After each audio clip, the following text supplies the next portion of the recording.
passe lorsqu'on dérive la réciproque d'une fonction. Lorsqu'on a une application dans une fonction, définir l'intervalle I vers l'intervalle J, bon, peut-être des parties de R ou de Rn, n'importe quoi, on peut dériver souvent ces fonctions. La dérivée peut représenter plusieurs phénomènes, des vitesses et autres. Donc, lorsqu'on a une fonction f qui est bijective et vérifie certaines propriétés, comment faire pour calculer, ou alors que vaut par exemple la dérivée de sa réciproque, que vaut la dérivée de f-1. Alors, au départ, je vous donne soit f, une fonction définie de I vers R par exemple.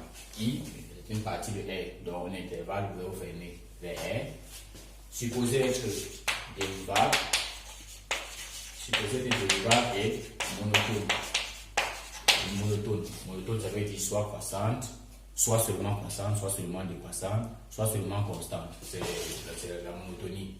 Alors, puisque f est dérivable, ça veut dire qu'elle a f est continue. Alors, puisque f est dérivable au préalable, c'est-à-dire que alors f est continue. Alors, f est continue sur et f continue et monotone veut simplement dire que f est bijective. Donc f bijective et admet donc ça, admet une bijection de f de I vers R. Et cette bijection c'est la réciproque f-1 de I de R de I qui est une partie de R. Ou alors vers I, ça dépend de ce qu'on veut.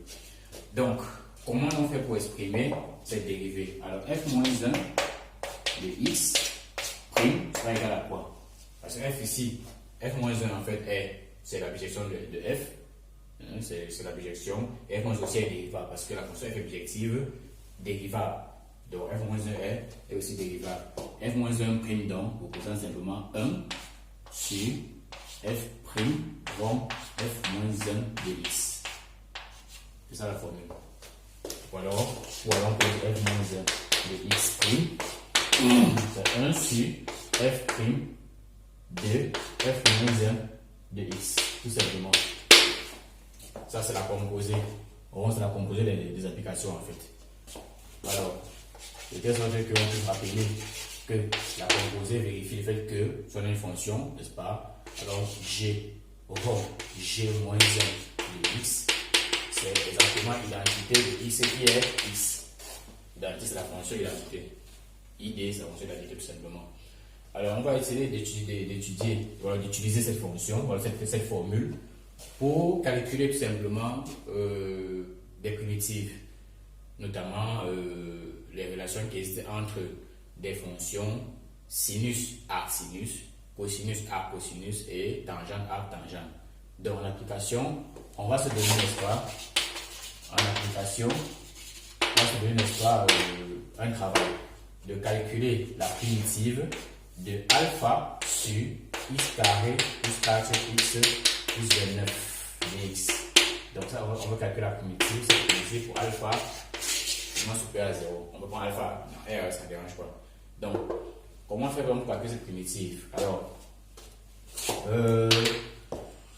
cette primitive, n'est-ce pas? Déjà, quand on regarde, si on dérive le dénominateur, ça sera pas, c'est-à-dire on n'aura rien en haut. C'est-à-dire on n'a ni à faire à la forme U' sur U, c'est-à-dire on n'a ni à faire à la forme U' sur U, ni à faire à la forme U' sur U puissance N. Parce que si on dérive là, on a 2x plus 4. C'est pas U' ici, tout simplement. Donc, qu'est-ce qu'on va faire? C'est que on va essayer de donner une autre forme de ce dénominateur-ci.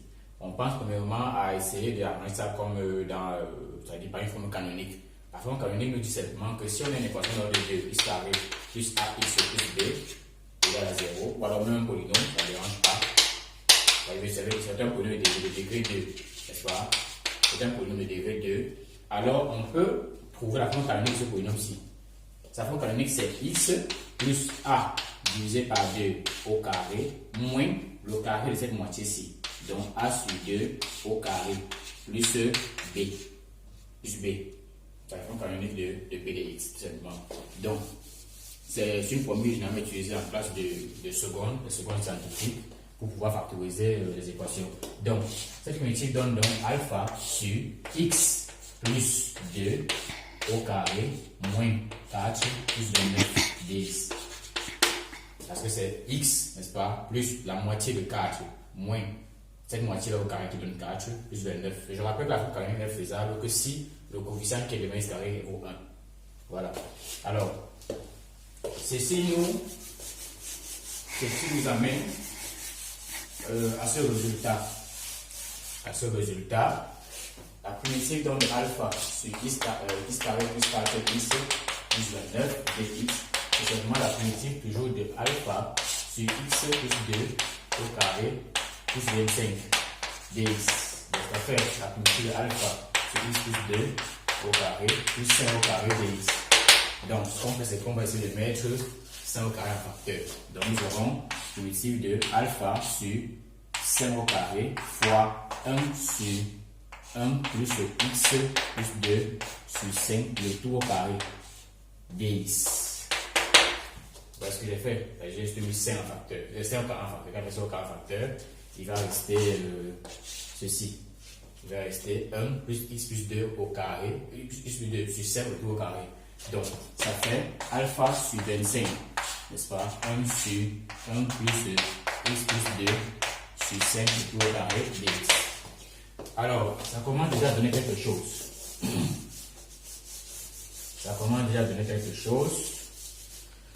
On va remarquer que si on pose, n'est-ce pas, u égale à x plus 2 sur 5, automatiquement, du me donne exactement dx. Parce que 2 et 5 sont des constantes. Ça donne exactement dx.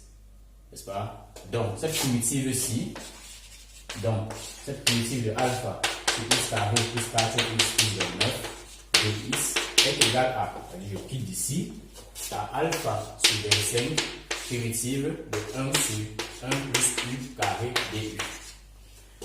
Alors, ceci, c'est tout simplement alpha sur 25 arc tangente de u, arc tangente de u plus une constante qui donne en fait alpha sur 25 arc tangente de, on a posé u égale à x plus 2, arc tangente plus 2 sur 5 plus une constante. Bien, voilà donc le résultat. Où est-ce que j'ai appliqué l'application? Où est-ce que j'ai utilisé l'application en fait? Où est-ce que j'ai utilisé le fait que f-1' c'était 1 sur f' rond f-1? C'est ici. Je vais le démontrer. En effet, n'est-ce pas?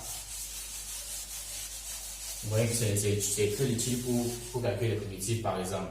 En effet, si je suppose que j'ai la fonction f de x égale à la tangente de x, alors je peux dire que f, n'est-ce pas, prime de x, par exemple, c'est 1 plus tangente carré de x, parce que tangente de x c'est sinus sur cosinus. Quand je dérive, ça fait dériver du haut fois dériver du bas, moins dériver du bas fois dériver du haut sur le carré du bas. Donc les calculs simples permettent d'aboutir là.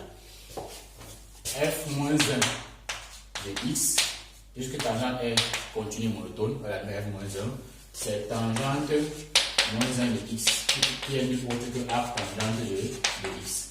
Alors je dis que f-1 de x prime, c'est 1 sur f' en f-1 de x. C'est-à-dire en fait c'est 1 sur f' de f-1 de x. Alors, voilà comment ça fonctionne. F-1 c'est tangente moins 1. Ça veut dire que tangente moins 1 de x prime est égal à 1 sur f', c'est ça. C'est 1 plus tangente carré de quoi? De f-1 de x.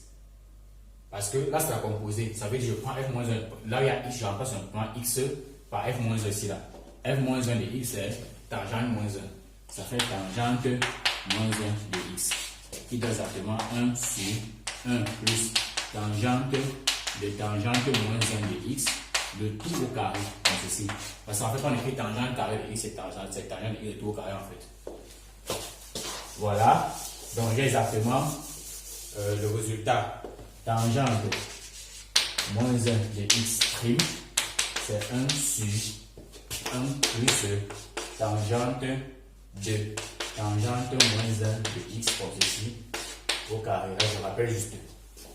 Mais n'oublions pas que f rond f moins 1, c'est identité de. Donc f rond f moins 1 de x, c'est l'identité de x. Donc ça fait exactement 1 sur 1 plus l'identité de x au carré. Alors l'identité de x, c'est simplement x. Ça fait exactement 1 sur 1 plus x carré. Donc ça c'est tangente moins 1 de x prime, qui est simplement arc tangente de x prime. Alors si arc tangente de x prime, c'est 1 sur 1 plus carré, cela veut seulement dire que arc tangente en réalité de x, c'est la primitive de 1 sur 1 plus carré. C'est une primitive, simplement.